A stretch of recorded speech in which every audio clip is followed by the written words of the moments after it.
other shows we have for you to enjoy at myclassicradio.net.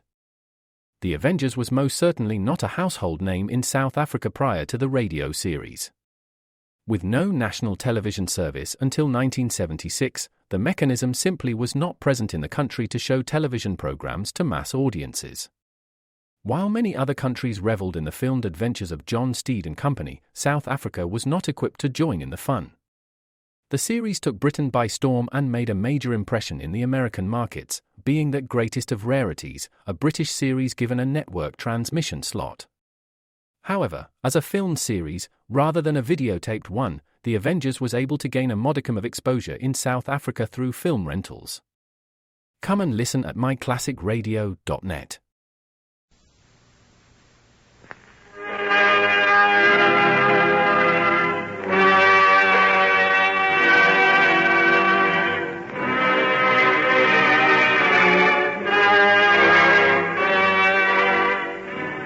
Ladies and gentlemen, we now present George Edwards in Dr. Jekyll and Mr. Hyde.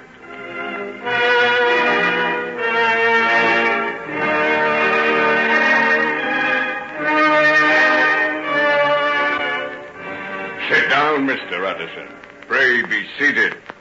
It isn't often we have visitors, is it, Hetty, my dear? Well, you won't be wanting me to help you entertain him. I think I'll go. Yes, it might be just as well. Some of the things that Mr. Utterson and I will have to talk about will be rather of a confidential nature. All right. You'll find me upstairs if you want me. And now, Mr. Utterson, perhaps you'll be good enough to tell me what it is that brought you down to my rather secluded residence? I came on behalf of my client, Mr. Randolph Winter. Ah, yes. The gentleman with the model housing scheme. I think I have given my reply in unmistakable terms to his proposals.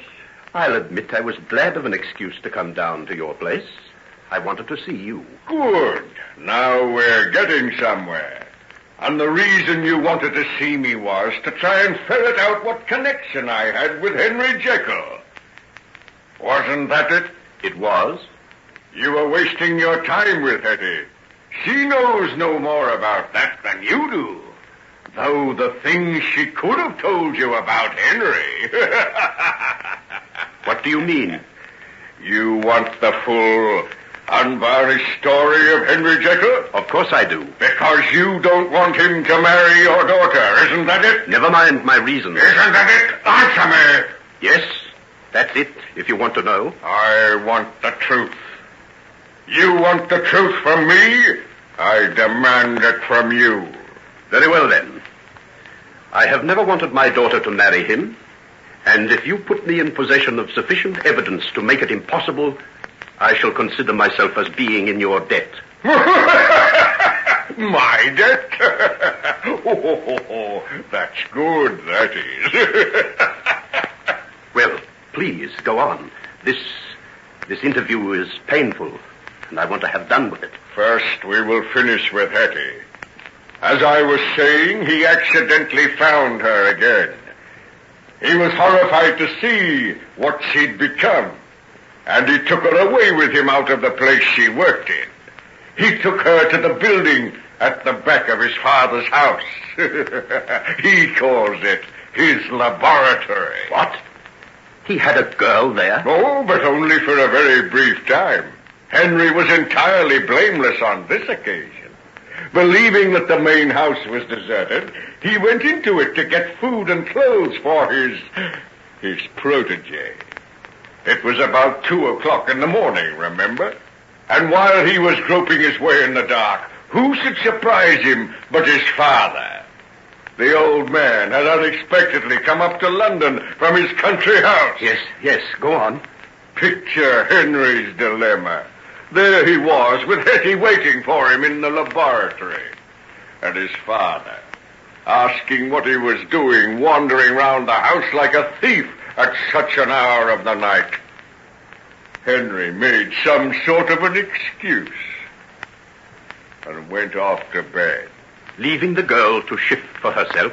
Precisely. Hetty thought that he'd played another trick on her, so she ran away. An hour or so later, she was fished up out of the Thames by the water police from where she'd attempted to commit suicide. Oh, you can't be serious. The girl that I've been talking to? The same. There's a lot more, but I won't go into details. Hetty was charged with vagrancy, sentenced to a term in prison, came out, became a professional thief, got a further prison sentence, and eventually arrived at her present situation, which is companion to my lighter moments. And this trail of misery is the work of Henry Jekyll. You'd never believe it to hear the way she lied for him, would you? Strange, submissive creatures women are. Well, I can only repeat that I'm indebted to you for what you've told me. I often felt that there was something about Henry that none of us knew of. But I never suspected this. Wait a minute. That's not all. Surely there's no more. Oh, yes, much more. You were asking Hetty about David Markham, the unfortunate young boy who fell from the window. That was Henry's doing, too. What? Yes.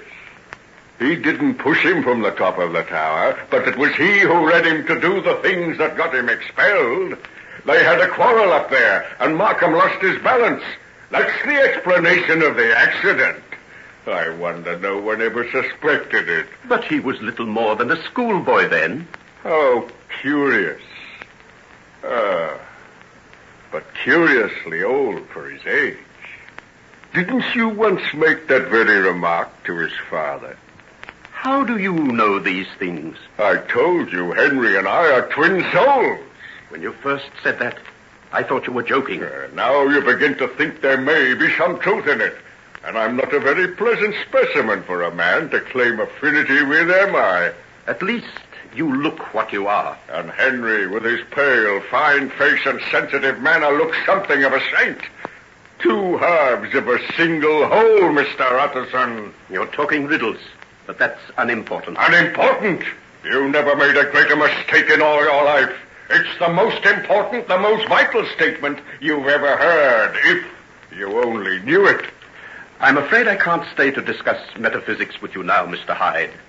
What you've told me has been such a shock that I'll ask you to excuse me. So that you can go and break the news to Margaret and postpone the wedding once again? Or it won't be mere postponement this time, will it? After what you have told me, she will marry that man only over my dead body. That's precisely what she's going to do. She's going to marry him over your dead body. Well, what's the matter with you? Have you suddenly gone mad? Why have you shut the door? So that I can lock it. There! Now it's done. We're shut in here alone. Just you and I. Let me out. What sort of madness is this? I told you too much knowledge of a certain kind is dangerous, didn't I? Oh, no. You needn't go casting wild looks at the windows. The shutters are barred on the outside. I demand that you open that door and let me go. I've been waiting for this moment far too long. I've thought of it for years. I began to hate you, I think, when I was still a child. I hated the way you looked at me. Curiously, as though I was some sort of specimen impaled on a pin. You were wondering then what manner of creature I was. What are you talking about? When did I ever see you before the night you struck the child down in the street? And then when I heard you give your reasons why Margaret shouldn't marry me... Marry you? In heaven's name, what are you raving about? Haven't you realized? Don't you see who I am? I know that you're a maniac. But you don't know that I am Henry Jekyll. You're what? Henry Jekyll! Don't look at me like that. I know you're telling yourself that insane people are subject to delusions, but I am not insane. And then if you're not, stop this hideous fooling and let me out. I can see now I was a fool to believe anything you said. whole thing is a pack of lies from beginning to end. And you're willing to regard it as such and do nothing to stop your daughter's wedding? I'll make inquiries, and if I find there's no truth in what you say... You'll make no inquiries, my friend, because you're never going out of this room alive. I'm never going out of this room? No. Since I've found the way to protect myself into the form of Edward Hyde, I've done many nameless things, but I've never yet committed murder. I've wanted to. I've wondered how it felt, and now I'm going to find out. Stop this infernal nonsense. Open the door. I decided it should be you some time ago. I never thought you'd play so neatly into my hands as you've done by coming here. Let me out. I wondered when the opportunity would present itself. Stop following me about the room. Stop it, I say. You've knocked over one of the chairs. Are you frightened? Why should a man who's lived the blameless life that you have be afraid to meet his maker? Hyde, stop this. I've done nothing to you. Haven't you? If you hadn't kept Margaret away from me, Edward Hyde would have ceased to exist long ago. She would have made all the difference. Look on your work, O righteous man, and see what you've called forth out of the darkness of a human soul. You foul obscenity. Take my daughter's name off your lips. Your daughter is mine. Mine, I tell you. She's belonged to me ever since we were children, and it's you who have kept us apart. You won't do so anymore. I'll wipe out the existence as I'd smash any other barrier that stood between us. I'm not a young man, but I can still fight. If you won't let me out of this room of your own accord, by heaven, I'll lay you out and get the key that way. Ah, that's better. That's better. Now we've got some hate on both sides. I should say there was. From the first moment I saw you, I had an overwhelming desire to strangle you. You were the foulest, vilest, most repulsive creature I'd ever set my eyes on. The world will be a better place to be rid of you, and God willing, I shall do it. You will! Yes, with my bare hands. Let me get them around your filthy throat. Kill me, would you? Take that! And that! What are you doing? What's happening there? Go away, get back upstairs. Oh, what are you doing? Let me come in. All right, my dear, come in. Come in. It might serve as a good object lesson to you. What have you done? Oh, look at him. Yes, take a look. That's the work of Edward Hyde. Not a man to fall foul of. Oh, look at his head. Oh, you beast. You beast. Shut up, you little fool. I'll choke you, too. That's right. Fate. Well, perhaps it's just as well.